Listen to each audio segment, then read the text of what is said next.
భూ రికార్డుల భద్రతకు ప్రభుత్వం డిజిటల్ కవచం అందించింది. యజమాని అనుమతి లేకుండా ఇకపై భూమిపై లావాదేవీలు ఇక అసాధ్యం కానున్నాయి. ఈ కేవైసీ ఆధార్ అనుసంధానంతో వెబ్లాండ్లో రికార్డులకు తాళం వేసే వ్యవస్థ అమల్లోకి వచ్చింది. అక్రమ ప్రయత్నం జరిగిన క్షణంలోనే రైతు మొబైల్కు అలర్ట్ చేరేలా సరికొత్త రక్షణ చర్యలు ప్రభుత్వం చేపట్టింది. భూ యజమానులే వెబ్లాండ్లోని తమ భూ రికార్డులకు తాళం వేసుకునే రికార్డ్ లాకింగ్ మెకానిజం సౌకర్యాన్ని ప్రభుత్వం అందుబాటులోకి తెచ్చింది.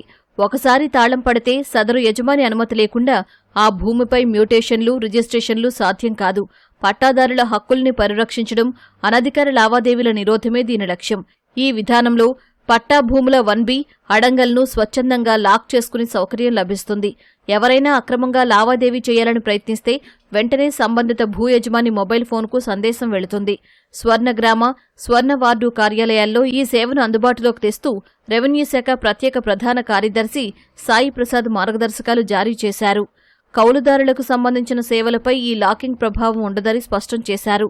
లాకింగ్ విధానం కావాలంటే ముందుగా భూ యజమాని స్వయంగా స్వర్ణగ్రామ, స్వర్ణ వార్డు కార్యాలయానికి వెళ్లి వీఆర్ఓతో ఈకేవైసీ చేయించుకోవాలి.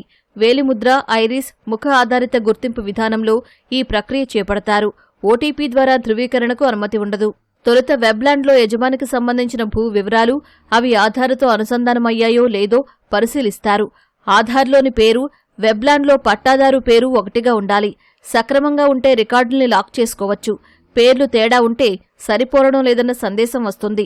ఒకవేళ ఆధార్ నంబర్తో భూమి అనుసంధానం కాకుండా ఉంటే ఆ విషయాన్ని సందేశం రూపంలో తెలియజేస్తుంది. అక్కడే అనుసంధానించుకోవచ్చు. కొత్తగా ఎవరైనా ఆధార్ అనుసంధానించుకుంటే అది పూర్తయ్యాక 90 రోజుల తర్వాతే లాకింగ్కు అనుమతిస్తారు. ఆధార్ డేటాబేస్తో వెబ్లాండ్ వివరాలు సరిపోలాలి.